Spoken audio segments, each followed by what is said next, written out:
മൂന്ന് ജൻപത്തിൽ ഞങ്ങളുടെ പ്രതിനിധി ആർ അച്യുതൻ ഉണ്ട്. അച്യുതൻ, അവിടെ സ്വാഭാവികമായും ഡോക്ടർ സിംഗിൻ്റെ മൃതശരീരം അല്പസമയത്തിനകം അവിടേക്ക് കൊണ്ടുവരാൻ പോകുന്നു. അവിടെ സ്വാഭാവികമായും ചില നിയന്ത്രണങ്ങൾ ഉണ്ടാകും, ചില സുരക്ഷാ മുൻകരുതലുകൾ സ്വീകരിച്ചിട്ടുണ്ടാകും. പ്രമുഖ നേതാക്കളൊക്കെ അവിടെ എത്താനുള്ളതാണ്. പ്രധാനമന്ത്രിയും കേന്ദ്ര മന്ത്രിസഭയിലെ അംഗങ്ങളുമൊക്കെ ഡോക്ടർ സിംഗിന് അന്തിമോപചാരം അർപ്പിക്കാൻ എത്തുമെന്നാണല്ലോ പ്രതീക്ഷിക്കുന്നത്. മറ്റ് വിവരങ്ങൾ എന്തൊക്കെയാണ്?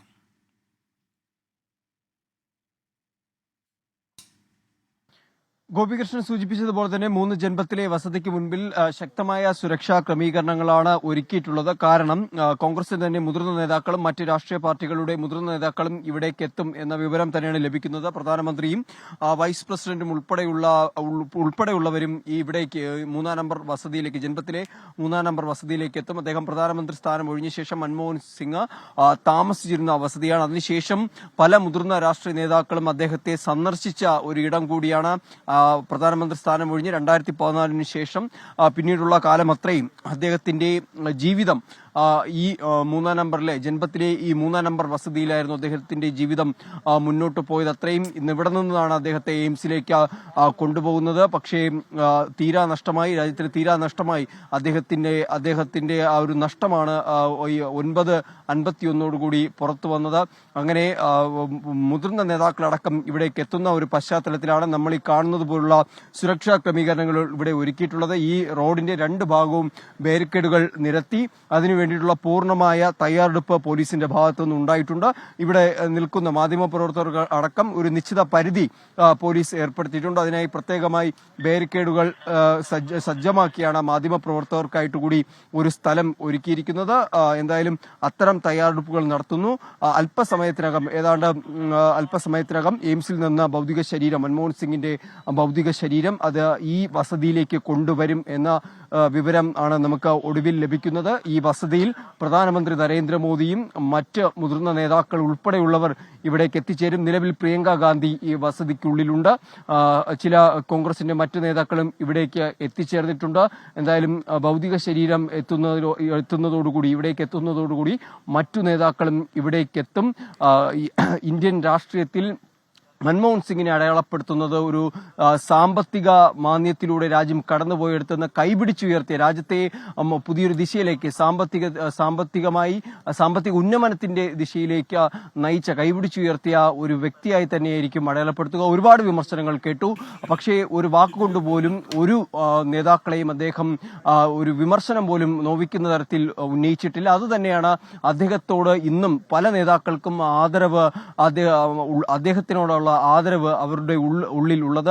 ആ ഒരു സ്നേഹം അത് നമുക്ക് ഈ ഒരു വിയോഗ സമയത്ത് തന്നെ അത് നമുക്ക് പ്രകടമായതാണ്. പലരുടെ പ്രതികരണങ്ങൾ, വൈകാരികമായ വാക്കുകളെല്ലാം നമ്മൾ കേട്ടതാണ്. അത് ആ മൻമോഹൻ സിംഗിനോടുള്ള ആദരസൂചകമായാണ്. കാരണം അദ്ദേഹം ഒരു വാക്കുകൊണ്ടോ നോട്ടം കൊണ്ടോ ആരെയും വേദനിപ്പിച്ചിട്ടില്ല.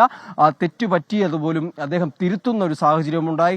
ഒടുവിൽ നാം സൂചിപ്പിച്ചതുപോലെ തന്നെ രാജ്യസഭയിലേക്ക് വീൽചെയറിൽ എത്തുകയും അത് പ്രധാനമന്ത്രി നരേന്ദ്രമോദി അത് പ്രശംസിക്കുന്ന ഒരു സാഹചര്യവും ഉണ്ടായി എന്നതാണ് ശ്രദ്ധേയമായ ഒടുവിലത്തെ അദ്ദേഹത്തിന്റെ പാർലമെന്റിലെ ആ ഒരു മുഹൂർത്തങ്ങൾ എന്നുള്ളത്.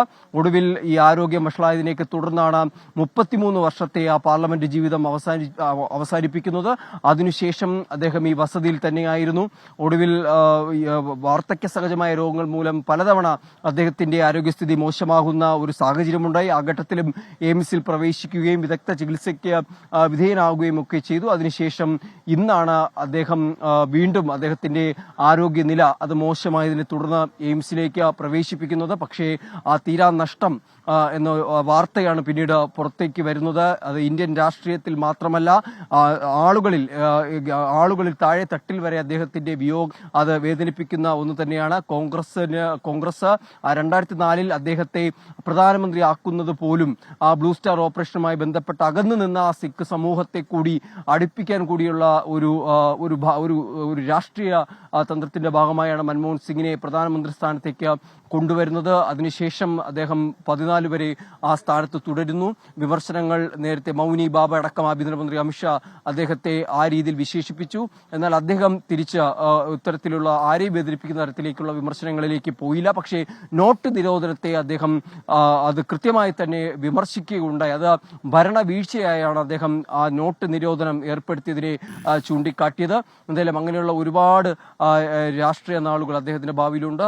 എല്ലാവരും സൂചിപ്പിക്കുന്ന പോലെ തന്നെ ഒരു രാഷ്ട്രീയക്കാരൻ എന്നതിലുപരി അദ്ദേഹം അദ്ദേഹം ഒരു സാമ്പത്തിക വിദഗ്ധനായിരുന്നു. അവിടെയാണ് അദ്ദേഹത്തിന്റെ മൂല്യങ്ങൾ ഇന്നും നിലനിൽക്കുന്നത്.